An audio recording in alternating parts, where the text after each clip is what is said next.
So I got this really nice loaf of bread and I'm thinking of making a chickpeas breakfast sandwich today. So I'm going to be slicing this loaf of bread using a serrated bread knife from Kai. Now why a serrated knife? Because it's cleaner cutting in comparison to using any other knife. There is less of an effort required. You can see how beautifully it's slicing through, but that's also because Kai bread knives have a very nice comfortable grip which balances that long blade perfectly. Now you'd wonder why that long blade. That's also because at times we need to cut the loaf horizontally, especially when it's broad loaf, and the long blade just makes it so much easier.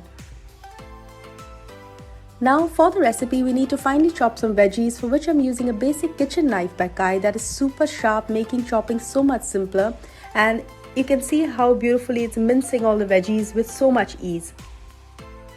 So now we'll add some boiled chickpeas to a bowl and mash it up really well, and then add some onions, some cucumbers, some onion leeks, some mayonnaise. I'm going to add some pepper, salt, chili flakes and some lemon.